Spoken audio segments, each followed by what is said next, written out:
O primeiro milagre de Jesus, a fé que desperta o impossível. O primeiro milagre de Jesus é registrado no Evangelho de João, capítulo 2, versículos 1 a 11. Embora seja uma história conhecida por muitos, ela contém profundas lições sobre fé, obediência e a natureza divina de Cristo. O milagre de transformar água em vinho nas bodas de Caná não é apenas uma demonstração do poder de Jesus, mas também um poderoso ensinamento para todos nós, especialmente em relação à intervenção de sua mãe, Maria, e como ela exerce um papel central na realização do milagre. Neste episódio, podemos perceber o quanto a confiança plena em Jesus, somada à obediência, pode transformar o ordinário em algo extraordinário. Como texto base vou ler João 2, 1-11. 3 dias depois, houve um casamento em Caná da Galileia, e a mãe de Jesus estava ali. Jesus também foi convidado com seus discípulos para o casamento, e faltando o vinho, a mãe de Jesus lhe disse: "Não tem vinho." Jesus lhe respondeu: "Mulher, que tenho eu contigo? Ainda não é chegada a minha hora." Sua mãe disse aos servos: "Fazei tudo o que ele vos disser." Imagine o cenário. O que deveria ser um momento de alegria, festividade e união se transforma em uma crise para os noivos. Caná era uma cidade pequena e o casamento ali não era apenas uma celebração pessoal, mas um evento comunitário. Casamentos na época de Jesus eram ocasiões que duravam vários dias, e o vinho, uma bebida essencial, simbolizava a abundância e a prosperidade. Não era apenas uma bebida de celebração, mas também um símbolo de bênçãos e alegria. Na cultura judaica, faltar o vinho em um casamento poderia ser uma grande desonra para a família, sinalizando falta de preparação e causando um possível mal-estar entre os convidados. Em meio a essa festa surge o problema: o vinho acaba. E é nesse momento de dificuldade, de necessidade evidente, que a mãe de Jesus, Maria, entra em cena. Ela percebe a falta, a necessidade e se aproxima de Jesus pedindo ajuda. Ela não faz uma petição direta, mas simplesmente relata o problema. Não tem vinho. O fato de Maria ser a primeira a perceber a situação e tomar a iniciativa de procurar por uma solução já nos ensina uma lição importante. Às vezes, não basta apenas enxergar o problema, é necessário agir. Ela não esperou por um momento mais apropriado, mas tomou uma atitude direta diante da necessidade. Ao fazer isso, ela nos ensina que, como filhos de Deus, devemos sempre procurar por Jesus quando nos deparamos com dificuldades. Maria, como mãe, já sabia quem Jesus era. Ela não era apenas a mãe biológica de Jesus, mas a mulher que, por meio de um milagre divino, havia dado à luz o Filho de Deus. Ela conhecia o poder de seu filho, sabia que ele possuía algo sobrenatural, mas ainda não tinha se revelado plenamente ao público. Quando ela se dirige a Jesus e menciona a falta de vinho, ela não está apenas pedindo uma solução simples. Ela está, de certa forma, criando a oportunidade para Jesus iniciar seu ministério público. Maria tinha uma confiança absoluta em Jesus. Não se trata apenas de uma confiança de mãe, mas de uma fé plena na capacidade de seu filho. Ela não sabia exatamente como o milagre aconteceria, mas sabia que ele poderia fazer algo. A resposta de Jesus a ela: "Mulher, que tenho eu contigo? Ainda não é chegada a minha hora", não deve ser vista como uma recusa, mas como uma expressão da consciência de Jesus sobre o seu tempo e a sua missão.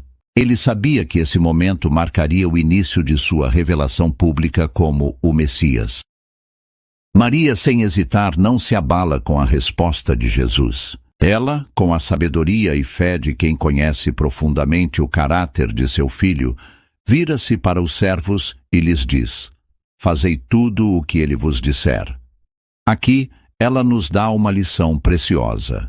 Não importa o que nos digam ou o que pensamos ser o melhor caminho, o que importa é fazer o que Jesus nos instrui a fazer. A fé não é apenas acreditar que Jesus pode agir, mas obedecer a Ele de forma incondicional. A resposta de Jesus: ainda não é chegada a minha hora. Jesus, ao dizer, mulher, que tenho eu contigo, ainda não é chegada a minha hora, estava revelando a sua plena consciência de que os milagres e sinais que ele realizaria em seu ministério público tinham um propósito divino. Ele sabia que aquele momento não era apenas sobre resolver o problema imediato do vinho, mas sobre demonstrar sua glória e fazer com que os discípulos acreditassem nele. Embora, em um primeiro momento, a resposta de Jesus pareça impessoal ou distante, ela na verdade reflete a tensão entre sua missão terrena e a vontade de seu Pai. Jesus sabia que sua revelação pública de poder começaria a gerar repercussões, e sua hora ainda não havia chegado. No entanto, ao mesmo tempo, ele escolhe atender ao pedido de sua mãe. A obediência a Maria e a confiança nela, mesmo sem o momento ideal para um milagre, mostra como a intervenção divina pode acontecer no momento em que menos esperamos. Uma das lições mais poderosas desse milagre é a obediência. Ao receber a instrução de Maria, os servos não questionam, mas obedecem. Jesus pede que as talhas de pedra sejam cheias de água. Era uma tarefa simples, mas desafiadora.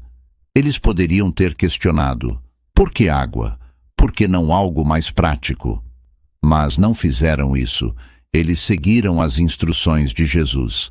O fato de Jesus pedir que eles enchessem as talhas com água também é significativo. A água, que era um elemento comum, transformou-se no vinho, que era considerado algo precioso e especial. Esse é o milagre do poder de Cristo. Ele pega o ordinário e o transforma em extraordinário. A água, que poderia ser descartada ou desprezada, se tornou a bebida que simbolizava o melhor da festa. O milagre em si, de transformar a água em vinho, é um testemunho da autoridade e poder de Jesus. Quando o chefe Sala prova o vinho, ele percebe que é de uma qualidade superior à do que havia sido servido inicialmente, e ele se surpreende. Ele não sabe de onde veio aquele vinho, mas os servos, que haviam sido parte do processo, sabiam exatamente o que havia acontecido. O milagre foi realizado em silêncio, mas seus efeitos não podiam ser ignorados. A transformação da água em vinho foi mais do que uma solução para um problema momentâneo. Foi um sinal de que o reino de Deus estava chegando e que Jesus era a resposta para as necessidades espirituais da humanidade. O vinho novo simboliza a abundância do novo pacto que Jesus trazia consigo. A água que foi transformada em vinho era apenas uma metáfora para a transformação que ele traria para toda a humanidade. Do velho para o novo, da escassez para a abundância, do ordinário para o extraordinário. Após esse evento, os discípulos que estavam presentes acreditaram ainda mais em Jesus. Eles viram ali não apenas um homem comum, mas o Filho de Deus com poder para transformar e curar. Esse milagre, que começa em um evento tão simples como um casamento, marca o início da jornada de revelação de Jesus ao mundo. O milagre de Jesus em Caná é um convite para todos nós. Ele nos ensina a confiar plenamente em Deus, a colocar nossas preocupações em suas mãos e a obedecer, mesmo quando não entendemos completamente o que ele está fazendo. O que parecia ser apenas um problema social, a falta de vinho, foi transformado por Jesus em uma oportunidade para revelar seu poder e seu amor. E ele continua a fazer isso em nossas vidas, transformando o ordinário em extraordinário. Que possamos aprender com Maria a confiar em Jesus, sabendo que ele tem o poder de transformar qualquer situação. Que, como os servos, sejamos obedientes às instruções de Cristo, mesmo quando não vemos imediatamente o propósito. E como os discípulos, que nossa fé seja fortalecida à medida que vemos a mão de Deus agir de maneira milagrosa em nossas vidas.